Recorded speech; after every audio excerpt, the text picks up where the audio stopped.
श्री स्वामी समर्थ. जय जय स्वामी समर्थ. माझ्या स्वामी भक्ती चॅनलमध्ये सर्वांना नमस्कार. 6 मे 2024 या दिवशी आहे आपल्या स्वामी महाराजांची पुण्यतिथी. या निमित्तानं आपण गुरुचरित्राचं पारायण करतोच. ते साप्ताहिक पारायण करत असतो. त्याचबरोबर आपण आत्ताच नुकताच स्वामी महाराजांचा प्रकट दिन साजरा केला. प्रत्येकाने वेगवेगळ्या सेवा देखील केल्या आहेत. अनेक स्वामी भक्तांनी 21 दिवसांच्या सेवा केल्या, कोणी 11 दिवसांच्या सेवा केल्या आहेत, तर कोणी 7 दिवसांच्या. अशा प्रत्येकाला ज्या पद्धतीने जमेल, जशा जमतील तशा वेगवेगळ्या सेवा केलेल्या आहेत. अनेक स्वामी भक्तांनी 21 दिवसांच्या श्री स्वामी चरित्र सारामृताची पारायणे केली. कोणी तारक मंत्राचं देखील अनुष्ठान केलं असेल, तर कोणी स्वामी समर्थ, श्री स्वामी समर्थ या मंत्राचा जप केला असेल. अगदी प्रत्येक स्वामी भक्ताला जसं जमेल तशी स्वामी महाराजांची सेवा केली आहे.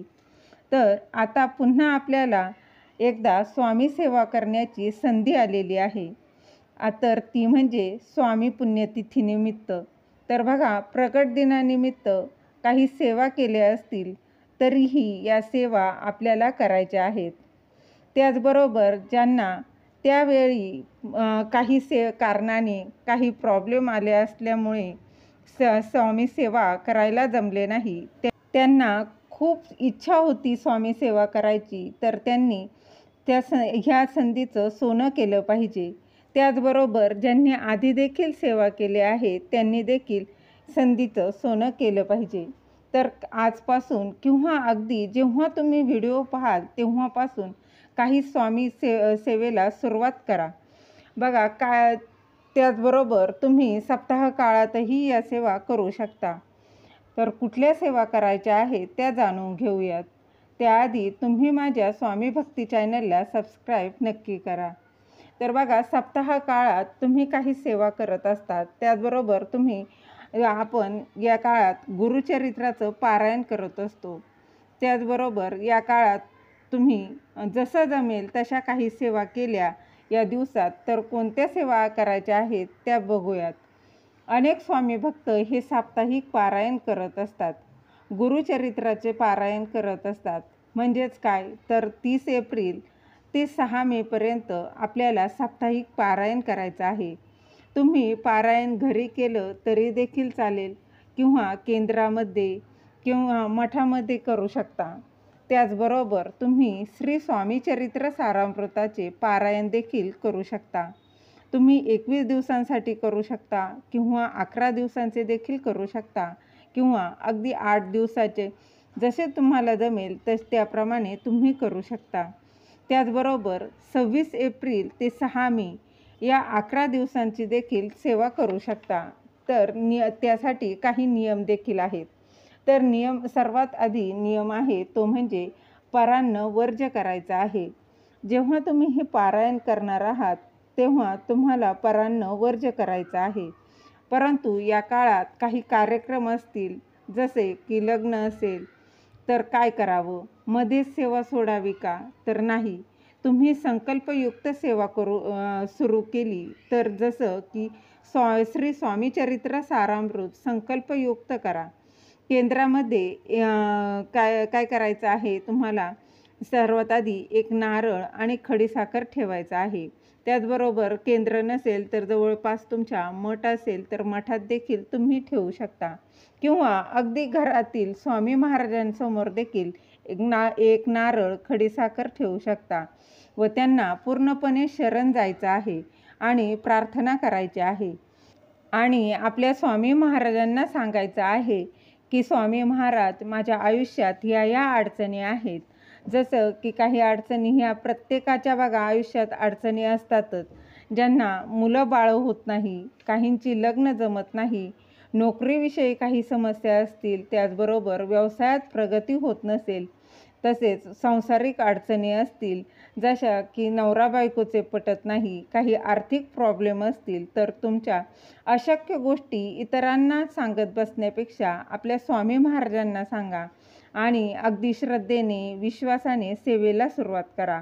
आता संकल्पयुक्त पारायण करणे म्हणजे काय तर बघा, 6 मे 2024 पर्यंत महाराज मी 11 पारायणं करेल किंवा मी 7 पारायणं करेल. आपण जेव्हा संकल्प करत असतो ना, तेव्हा अखंड हा एक शब्द वापरायचा नाही. कुठलाही खंड न पडता कधीकधी अचानक काही प्रॉब्लेम येतात, कुठे बाहेर जावे लागले तर आपण घाबरतो. म्हणूनच अखंड हा शब्द नाही वापरायचा. या दिवसांमध्ये 11 पारायणं करेल किंवा 7 पारायणं करेल असं देखील तुम्ही करू शकता. कारण प्रत्येक मनुष्य हा सांसारिक आहे. त्यामुळे आपल्याला काही जबाबदाऱ्या देखील आहेत, काही नियम आहेत. त्याचबरोबर अध्यात्म देखील करायचं आहे आणि आपल्याला पारायणं करायचं असतं. तुम्ही कधीही पारायणाला सुरुवात करू शकता. त्याचबरोबर बघा, तुम्ही 11 वेळा श्री स्वामी चरित्र सारामृताचं पारायण करायचं आहे. त्याचबरोबर तुम्हाला 11 माळी श्री स्वामी समर्थ, श्री स्वामी समर्थ या मंत्राचा जप देखील तुम्ही करू शकता. किंवा 11 दिवसांसाठी तुम्ही स्वामींसमोर बसून रोज तारक मंत्राचं 11 वेळा पठण देखील करू शकता. प्रत्येक मनुष्याच्या जीवनातील अडचणी, काही समस्या या सेवेने कमी होतातच. त्याचबरोबर या सेवा करत असताना मांसाहार हा पूर्णपणे वर्ज्य करायचा आहे. घरातील इतर व्यक्ती खात असतील तर त्यांना खाऊ द्या, पण तुम्ही सेवा करताय ना, तर तुम्ही पूर्णपणे मांसाहार हा वर्जच करायचा आहे. त्याचबरोबर श्री स्वामी चरित्र सारामृताला ब्रह्मचर्य पाळायची गरज नाही. त्याचबरोबर तुम्ही तारक मंत्राचं देखील अनुष्ठान करत असाल तरी देखील त्याचबरोबर नामस्मरण करत असाल तर ब्रह्मचर्याचं पाळायची गरज नाही. पण दत्त महाराजांची दत्तबावन्नी अतिशय महत्त्वाची ही सेवा आहे. जर तुम्ही दत्तबावन्नीचे पारायण करणार असाल तर मात्र ब्रह्मचर्याचं पालन तुम्हाला करावंच लागेल. त्याचबरोबर मांसाहार हा तुम्हाला पूर्णपणे वर्ज्य करावा लागेल. अतिशय प्रभावी अशी ही सेवा आहे. तुम्ही करून बघा आणि अनुभव आल्याशिवाय राहणार नाही. ज्यांना गुरुचरित्राचे पारायण करणे शक्य नाही त्यांनी संक्षिप्त गुरुचरित्राचे पारायण देखील करू शकता. तुम्हाला जी स्वामी सेवा आवडत असेल अगदी ती आनंदाने, श्रद्धेने आणि विश्वासाने स्वामी सेवा करा. तुमच्या आयुष्याचे सोने झाल्याशिवाय राहणार नाही. तुमच्या आयुष्यातील कितीही कठीणातील कठीण काही समस्या असतील, काही अडचणी असतील तर त्या या सेवेने दूर होणार आहे.